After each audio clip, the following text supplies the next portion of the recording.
Good morning. Welcome to the Auburn Unitarian Universalist Fellowship, located on occupied ancestral land of the Muskogee Creek Nation. My name is Jan Newton, and I will be serving as your service associate. We welcome you.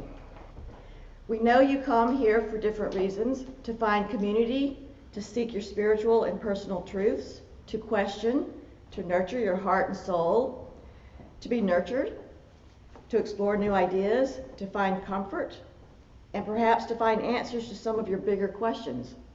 We welcome you. We know you come from different places, different religions, different beliefs, and different backgrounds. We hope you will find comfort, connection, challenge, and love here. We hope you will find ways to provide outreach to others in our congregation, in our local community, and in the world community.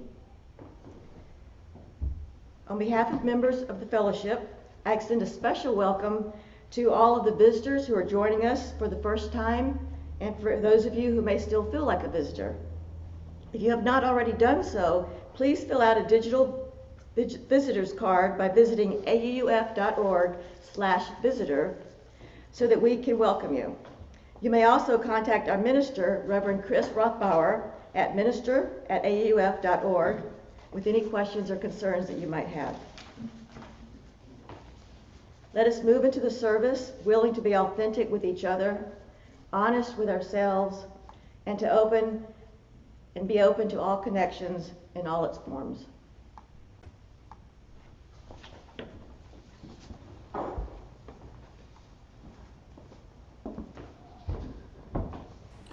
Our opening words are from Andrew Pecula. Come into this circle of community. Come into this sacred space. Be not tentative. Bring your whole self. Bring the joy that makes your heart sing. Bring your kindness and your compassion. Bring also your sorrow, your pain. Bring your brokenness and your disappointments. Spirit of love and mystery, help us to recognize the spark of the divine that resides within each of us. May we know the joy of wholeness. May we know the joy of being together.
I invite you to light your chalice with us this morning with these words from Deborah Falk. A chalice lit in the mist is a symbol of our liberal faith, a faith built on the foundation of freedom, reason, and tolerance, a faith sustained by acts of kindness and justice, a faith that visions a world flourishing with equality for all people, a faith that demands the living out of goodness, a faith that requires thoughtfulness, a faith of wholeness. This tiny flame is the symbol of the spark of all this within each of us.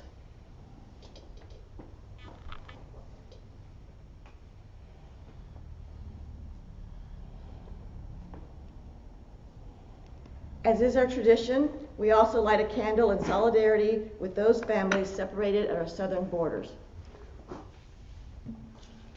I would like to invite you to join us in our opening hymn, hymn number 127 in the gray hymnal, Can I See Another's Woe? The words will be shared on the screen.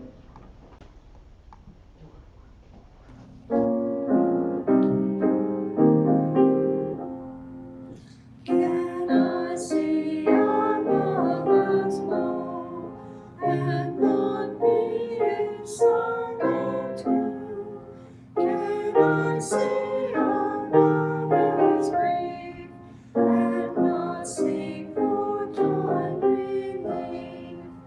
Can I see a falling tear, and not feel my sorrow share? Can a father see his child weep longing with sorrow filled? Can a mother sit and hear infant moan and infant fear? No, no, never can it be. Never, never can it be.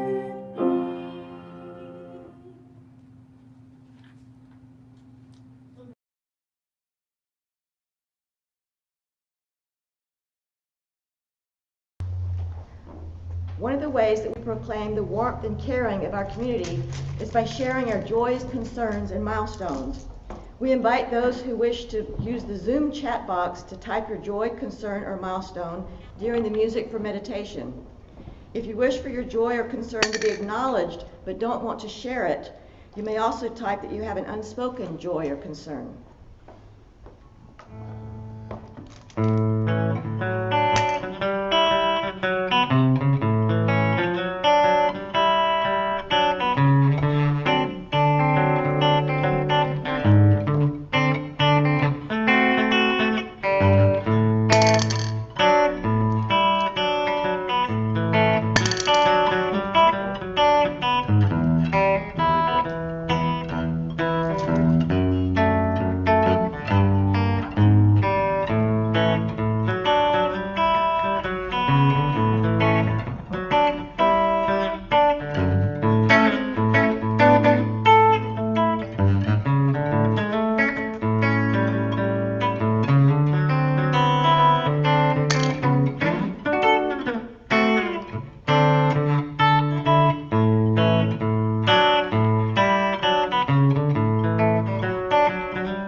Joy and concern that was sent to us ahead of the service.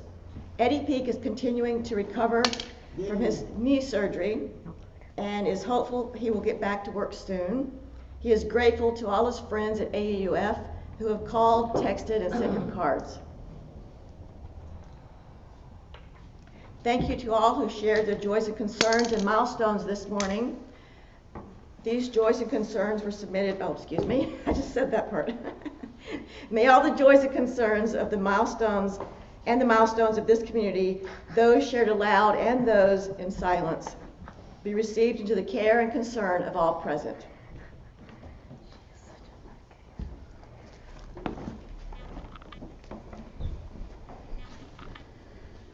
Please join me in the spirit of meditation in whatever way feels right with these words from Susan McGinn. Breathe with me. You who feel sorrows calling across the oceans, calling across the room, echoing in the spacious cavern of your chest, breathe with me. You who wake with the sun carrying a restlessness to make justice and do mercy, breathe with me. You who walk humbly, accepting that your gifts for the world will be made by you. You, a soft creature who must pause for meals, water, laughter, and rest. Breathe with me. You who sings by heart songs of peace, hope, joy, and love this world into a home.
Blessed be.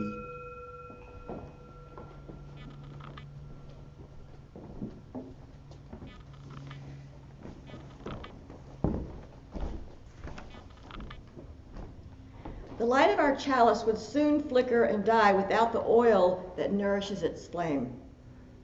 And just as this flame cannot burn without oil, this religious community cannot survive or thrive without the financial as well as the personal support of its members and friends, the oil that keeps the flame of this liberal religious faith alive and fuels the shared mission and ministry of this fellowship. Let us now give freely and generously an offering to sustain and strengthen our shared religious community, a community of memory, hope, faith, and love. For we are now the keepers of this flame that burns for justice, its dream of beloved community, its vision of a world made whole. To make a donation online via PayPal, please visit auf.org/donate. If you're writing a check, please make a check payable to AUF with a note in the memo line about whether it's for your offering or your pledge, and mail it to P.O. Box 669, Auburn, Alabama 36831. The offering will now be gratefully received. When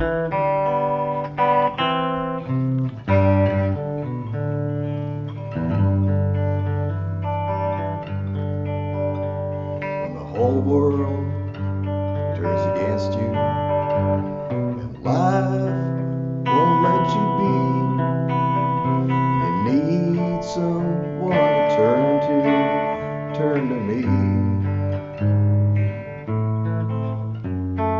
Questions go unanswered, you wonder what will be when you need someone to turn to me.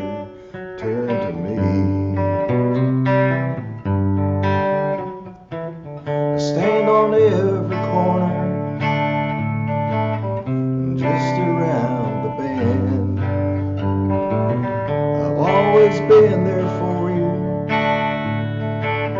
always been your friend. When walls are closing in, I'm the one to set you free. When you need someone to turn to me.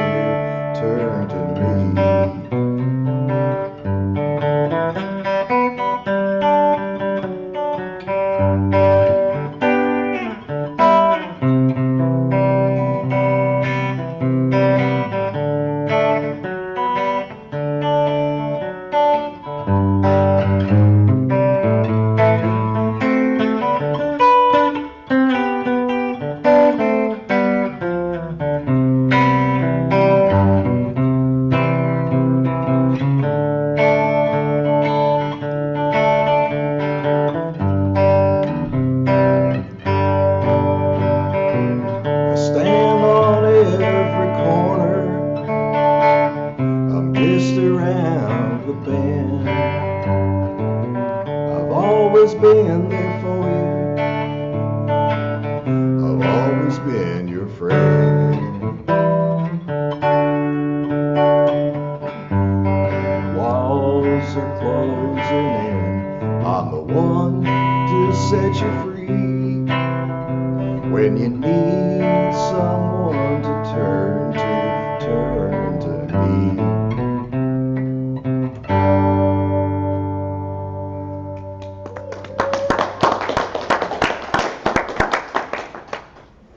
A reading from Karen Round.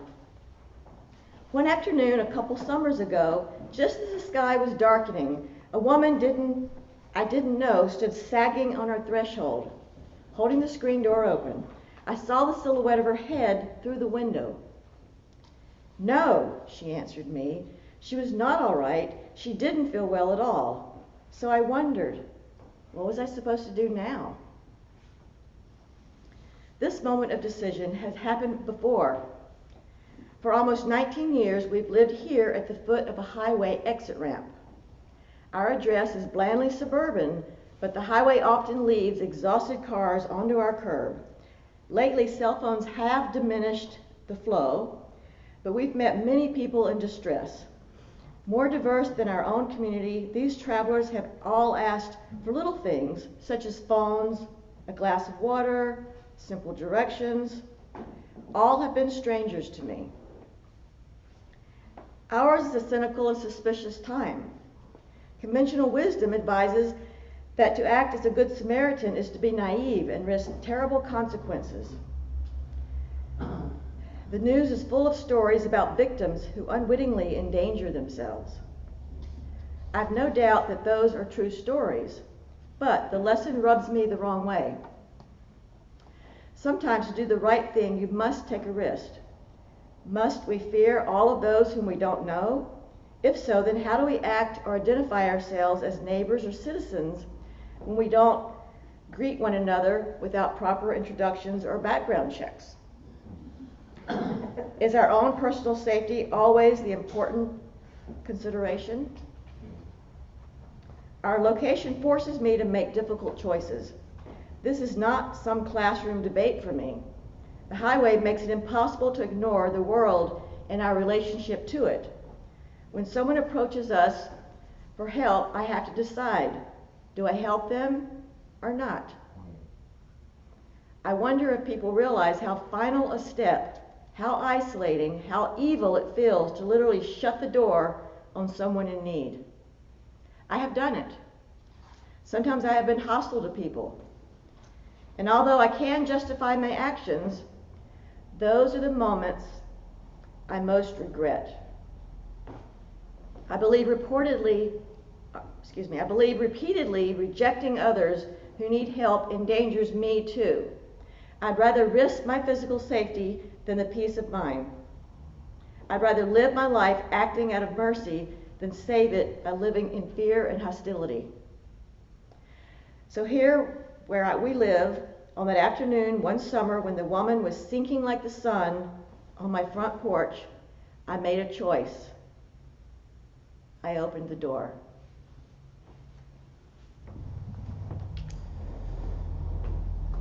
The afternoon of March 15th, 2019 was shaping up to be like so many for the worshippers at El Noor Mosque in the Christchurch, New Zealand suburb of Riccarton. About 190 people were gathered there for weekly prayers. But the day would soon turn to tragedy when a white supremacist named Britton Harrison Torrent entered the mosque and committed the unspeakable. While blaring military music through his phone and live streaming to Facebook, Tarrant spent the next 5 minutes indiscriminately firing from his AR-15 rifle into the crowd of people, starting with 4 men near the entrance and continuing through the prayer hall. When the smoke cleared, police would find 44 people dead and another 35 injured. People of all ages from 3 to 77, cut down senselessly in an act of hate. Tarrant was not finished, though. He drove to nearby Linwood, 3 miles east of the Al-Noor Mosque, where he arrived at the Linwood Islamic Center. He had trouble finding the door to the center where 100 people were preparing for prayer, and instead proceeded to shoot people outside and through the windows. Tarrant briefly entered the center, but was diverted away from a member of the congregation, after which he fled, but was shortly apprehended by the police. Although the situation at Linwood could have been much worse, another 7 people were killed and 5 injured. Acts of hate, like those in Christchurch, seem unfathomable. The idea that someone could have so much hate in their heart towards immigrants and racial and religious minorities that they would be willing to cut down lives for no other reason than difference. Indeed, I get angry just thinking about it, because I know that for every Britton Harrison Tarrant who acts on his hate, there are many more sympathetic to his views who just need the right impetus to set off yet another senseless tragedy. It would be so easy to let this anger switch to my own hate, to learn to hate those who hate. After all, hate is so much like a computer virus that once activated, it tends to spread through networks of people quickly with very few checks. The problem, as Tarrant so easily demonstrates, is hate can drive people to unspeakable acts, to channel their pain into destruction. In the aftermath of the Christchurch shootings, though, there is a very different attitude from those who were most directly affected by the tragedy, one of forgiveness. At Tarrant's sentencing hearing, Jannah Izzat, whose son Hussein was slain at the Al-Noor Mosque, told her child's murderer, "I forgive you. Damage was done and Hussein will never be here, so I have only one choice, to forgive you." And Izzat wasn't alone. Farid Ahmad, whose wife was also killed at the Al-Noor Mosque, told reporters he decided to unconditionally forgive Tarrant, even going so far as to say he would like to meet the man who killed the mother of his daughter. It's not that Izzat and Ahmad aren't angry or feel wronged by the actions of Tarrant, or that they don't feel justice should be done. However, they've made a decision that seems almost inconceivable to a retribution-based mindset. They've chosen not to let their hearts be hardened by hate, but to believe that a more just and compassionate world is still possible, even as they grapple with the why of losses that cannot be regained. They don't begrudge anyone who's not ready to take that step yet. But for them, it's the only path they can choose. I would like to believe that were I to go through a tragedy as great as Izzat and Ahmad, that I would also choose the path of forgiveness. I have to engage this topic, though, with some degree of humility, knowing that I am definitely not perfect and have lashed out over injustices much smaller than those suffered by the families of the Christchurch shootings. Would I turn to love and forgiveness if I was faced with such unthinkable tragedy? I honestly don't know for sure. That may sound strange coming from a person who's devoted their life to religious service, but I am deeply aware that within each of us resides the twin possibilities of choosing hate, as Tarrant did, or choosing love and mercy, as Azat and Ahmad so beautifully illustrate. What these stories from a terrible tragedy tell us is that there is power in acts of mercy. Whether or not you believe you could act as Azat and Ahmad did, forgiving the man who killed your loved ones in cold blood, if you're like me, your heart and emotions are stirred by the display of such noble acts. Indeed, William Shakespeare once said, "Sweet mercy is nobility's true badge." I know that even in my doubt whether I could be so virtuous in such a situation, I hope that I could aspire to build a world full of more people just like these two, and less filled with the poisonous darts of hate. Such acts of mercy are countercultural. We live in a system that, at least implicitly, takes the retributive idea of an eye for an eye and a tooth for a tooth quite literally. And as much as I'd like to believe I'm above it, I too sometimes experience a primal desire for revenge. I would be lying if I said I haven't deep down hoped that people who wrong me experience some karma in their lives. There's a piece of me that thinks I'll feel better if I just knew that the person who harmed me had suffered a little bit. I suspect I'm not the only person who's had these sorts of experiences. Even saints have admitted to their shadow side. I'm reminded that Thich Nhat Hanh once even admitted to experiencing some vice for a quarter of a second. It's so prevalent that some cultures have even created stories of cosmic justice being meted out in another life at a time beyond death. At least one person once told me that the reason they couldn't be a universalist was because they hoped deep down that people like Adolf Hitler will face retribution for their terrible actions. They hope deep down that Adolf Hitler is in hell right now. The problem is that even when retribution does come, so often it doesn't make us feel any better.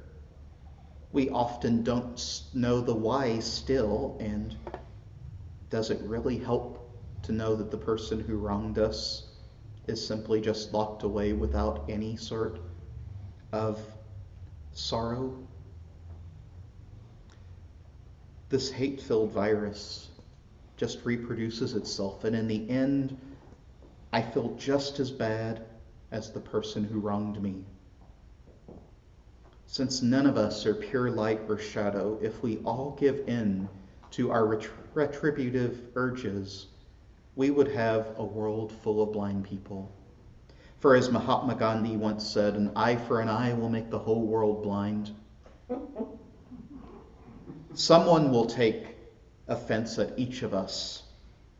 And if each of us who takes offense at someone seeks revenge, it will make the world less secure. Because none of us will ever know whether we can trust another. In addition, a system of retributive justice doesn't typically change hearts and minds, leading people to act in more loving and just ways. Statistics from the American criminal justice system consistently show that people who are incarcerated for low-level offenses, such as possession of narcotics or petty theft, will be more likely to commit worse offenses once they are released from prison. I don't pretend that everyone can be reached. But very few hear us the way things are currently being done. And as Martin Luther King Jr. once put it, darkness cannot drive out darkness. Only light can do that. Hate cannot drive out hate. Only love can do that. No, what is needed is a far different way of handling conflicts in our society, even those that seem so large as to be virtually unforgivable. What makes this sort of mercy so powerful is that it is a choice, often one that goes against our darkest shadow desires. The person granting mercy has it within their power to punish someone, and they choose not to. This sort of leniency is never something that's earned, but rather emerges as a benevolence of spirit. In the words of lawyer and criminal justice reformer Brian Stevenson, mercy is most empowering, liberating, and transformative when it is directed at the undeserving, the people who haven't earned it, who haven't even sought it, are the most meaningful recipients of our compassion.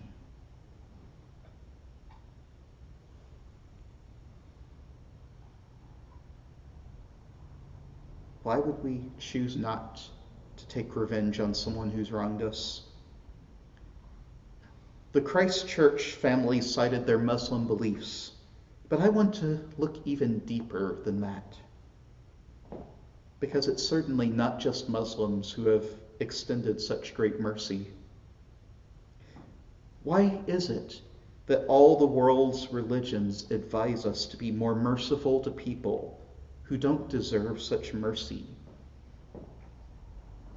If Gandhi is right, it's because developing a spirit of mercy, one person at a time, is the only way we can break the cycle of hate, by acting in a different way, one that respects the worth and dignity of even people who have acted in terrible ways, not because they deserve it, but because the world, especially our personal worlds, will be a worse place if we don't.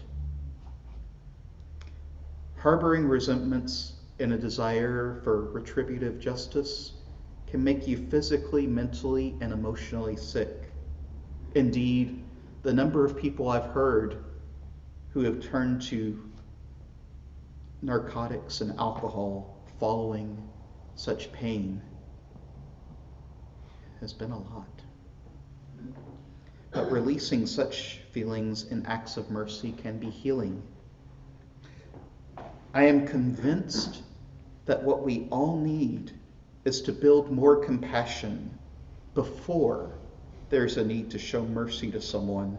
The type of compassion that shows the beauty inherent in people, despite their actions, that shows that even the most harmful and abusive actions in society do not exist in a vacuum, but arise from a broken system that teaches supremacy instead of equality, separation instead of coexistence, and fails to see the beauty inherent in this great, grand universe of ours.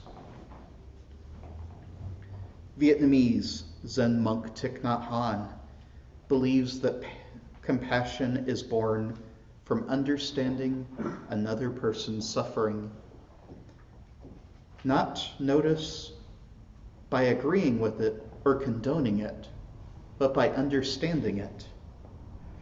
Compassion is a lens that illuminates the fact that even people who engage in harmful acts are not doing so just for the heck of it. There is no such thing, I believe, as an inherently bad person. Instead, compassion is able to allow us to see that we are, each of us, a result of each of our individual actions and experiences. It's the light that helps us see that any one of us, given the right circumstances, can act in ways that are hurtful to the world, that fail to recognize the inherent worth and dignity of other people and the interconnections we have with everything that exists. In other words, to quote an old saying, "There go I, but for the grace of God." And if you don't believe in God, insert whatever you do believe in, whether it be fate or spirit or the circumstances of this world.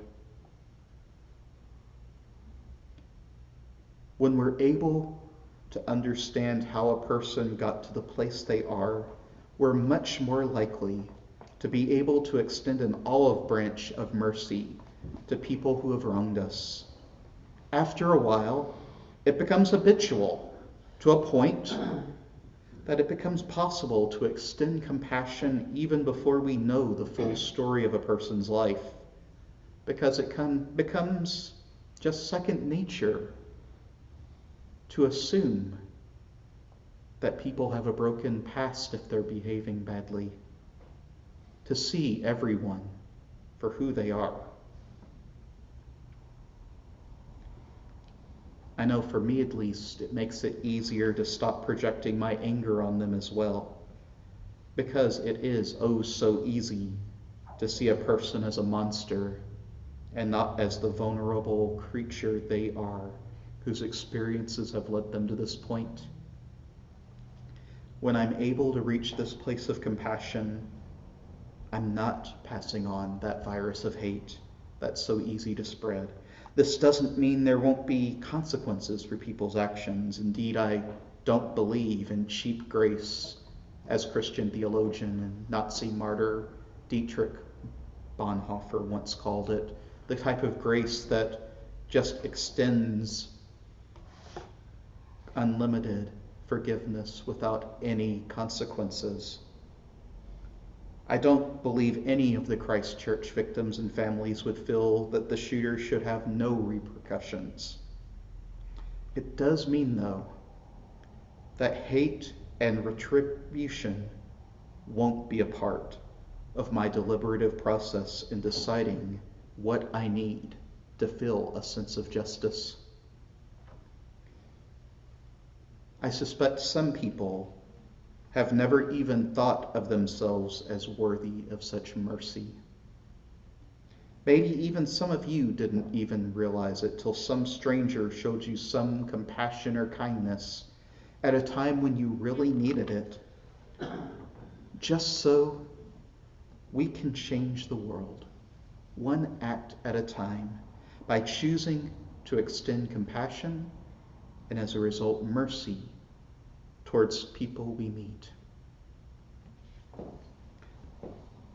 The best way we can learn to develop compassion is to find ways to pause, especially when emotions are high. Have you ever been in a situation where you're really, really angry, and all that's going through your mind is that anger, different ways? And I know for me it's hard to even think straight when that happens. But what if we were able to pause and say, maybe this isn't the moment for me to deal with this, and go and reflect on where we are? If prayer, meditation, or journal writing is a part of your practice, it can be helpful in this sort of thinking too. The goal is to get out of that automatic reaction towards a more contemplative stance that sees people for more than their actions in the moment. If I can take a moment to model this action, it can spread like a more benevolent virus, encouraging mercy to become the norm rather than a heroic exception. Abraham Lincoln once said, "I have always found that mercy bears richer fruits than strict justice." I am convinced that if enough of us make this conscious decision to engage the world differently in a more compassionate way that leads to acts of mercy, we might just be able to start a new paradigm with the potential to change the world. And it's not going to come easy, which is why we need to be willing to offer it in our everyday lives. If the families of the Christchurch shooting victims can do it, I feel like I have little excuse not to. In the end, if we want to leave the world a little more loving than we found it, it's going to take relating in ways that are much more different from those of this revenge-filled world. And in the end, I can think of no better way to shine the mirror of worth and dignity on people than showing that they are even worthy of mercy beyond what they deserve. May it be so.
Vice President of Finance and hence your Canvas chair. So how can you keep from pledging? You just can't, because guess what? This past year has been a very unusual time and everybody's like in an odd space.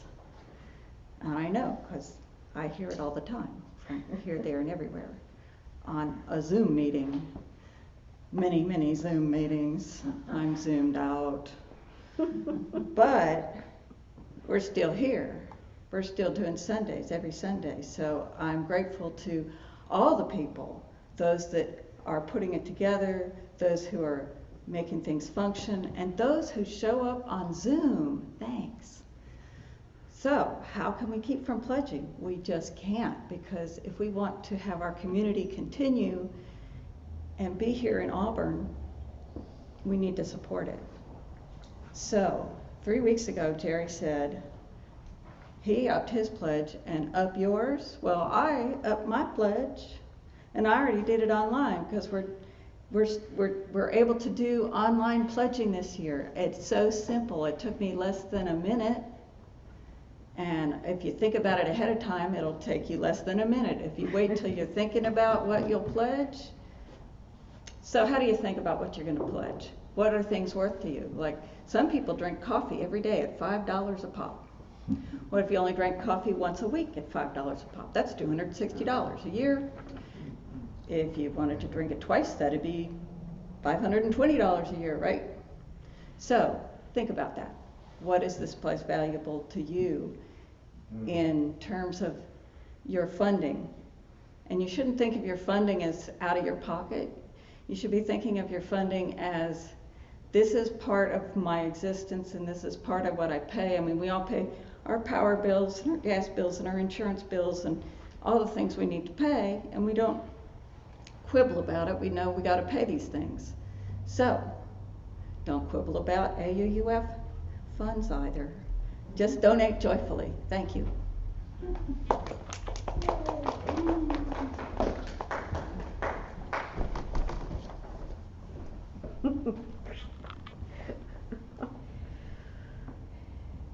I would like to invite you to join us in our closing hymn, number 131 in the gray hymnal, Love Will Guide Us. The words will be shared on the screen.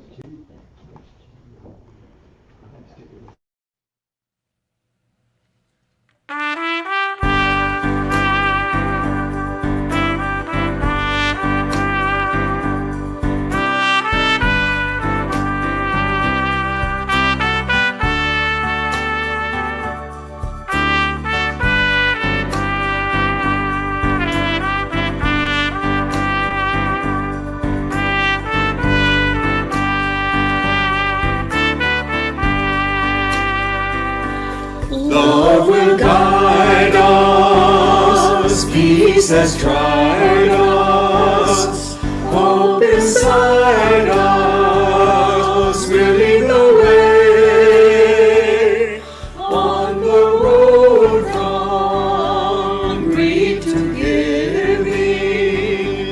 Love will guide us through the hard night. If you cannot sing like angels, if you cannot speak before thousands, you can give from deep within you. You can change the world with your love. Love will guide us, peace has tried us, hope inside us will lead the way on the road from greed to giving. Love will guide us through the hard night.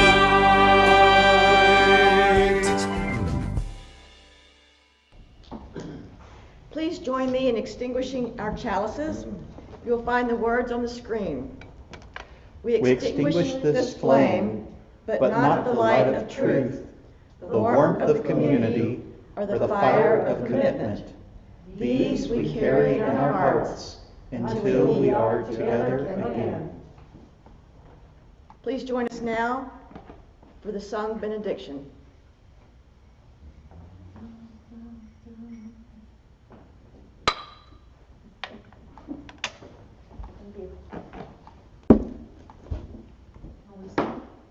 Go forth into the world in peace, in peace.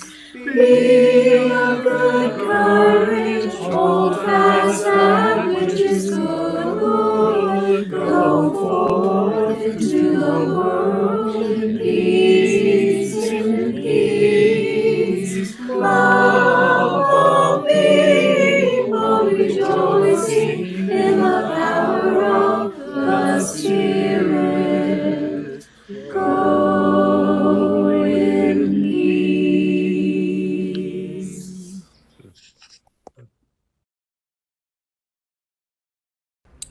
Our benediction is from John C. Morgan. Let us bless and keep one another. Let kindness rule in our hearts and compassion in our lives until we meet again. Amen. Blessed be, and go in peace.